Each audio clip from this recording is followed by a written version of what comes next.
Pernah kepikiran nggak kenapa peradaban-peradaban besar yang kelihatannya begitu perkasa kok bisa runtuh?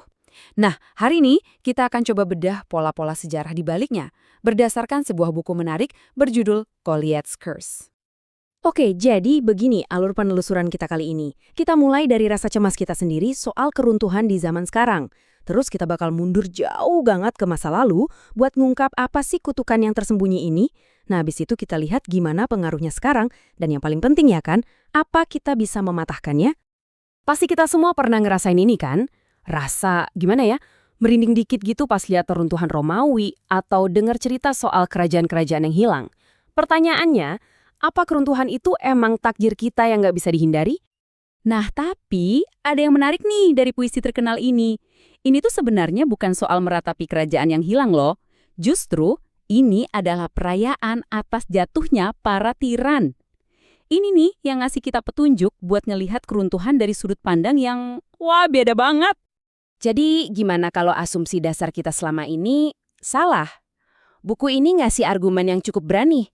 Buat kebanyakan orang yang hidup di bawah kekaisaran penindas kayak Romawi, yang jujur aja, itu kan mesin perang yang tenaganya dari budak, keruntuhan itu justru bisa jadi anugerah, sebuah pembebasan. Oke, lanjut ya.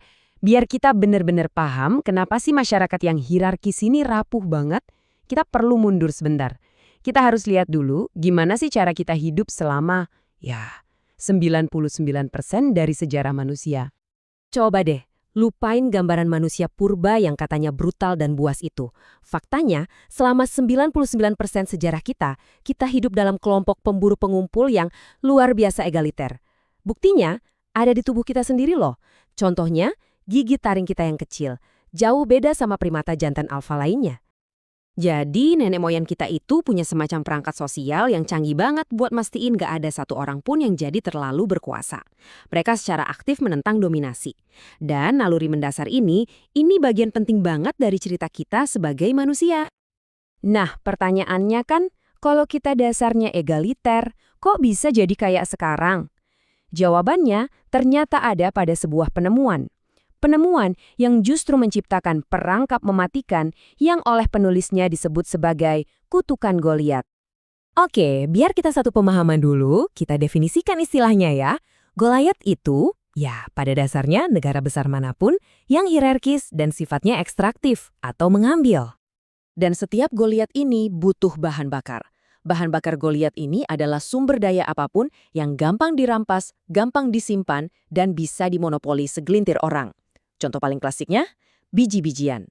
Inilah yang pertama kalinya dalam sejarah memungkinkan lahirnya kelas penguasa. Nah, ini dia siklus mematikan dari kutukan itu. Semuanya berawal dari sumber daya yang bisa dimonopoli. Dari sini muncul ketidaksetaraan. Lalu persaingan brutal antar elit buat merebut kekuasaan.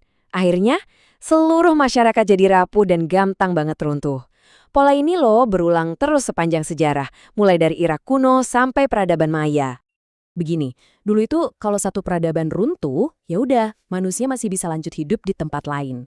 Tapi sekarang, hari ini, situasinya benar-benar beda, jauh lebih berbahaya. Coba bayangin angka ini, 84%. Pada awal Perang Dunia Pertama, kerajaan-kerajaan Eropa itu menguasai 84% daratan di seluruh dunia. Nah, inilah titik awal dari terbentuknya satu sistem global yang saling nyambung. Dan sekarang kita semua hidup dalam satu sistem global raksasa. Satu Goliat global.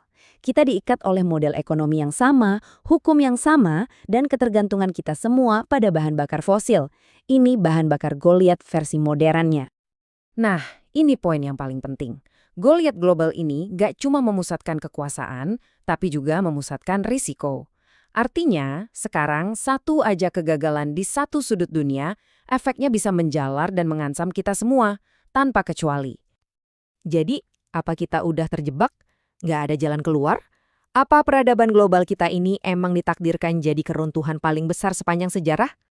Untungnya, menurut buku ini, jawabannya tidak. Kita masih bisa menghindarinya. Syaratnya, kalau kita mau belajar dari 99% sejarah kita yang lain itu dan membangkitkan lagi naluri egaliter kita yang udah lama terpendam.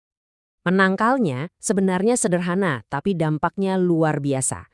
Untuk melawan pemusatan kekuasaan yang bikin Goliat ini rapur, kita harus secara sadar dan sengaja menyebarkan kekuasaan itu kembali ke banyak tangan.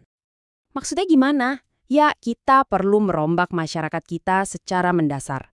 Kekuasaan harus didemokratisasi di semua bidang, politik, ekonomi, sampai teknologi. Kita harus manfaatin lagi kebijaksanaan orang banyak yang dulu jadi andalan nenek moyang kita. Jadi intinya begini, sejarah peradaban-peradaban yang runtuh itu menunjukkan di mana letak perangkapnya. Tapi sejarah kita yang jauh, jauh lebih dalam justru menunjukkan jalan keluarnya. Nah, pilihan ada di tangan kita sekarang. Mau membangun apa kita dari semua pelajaran ini?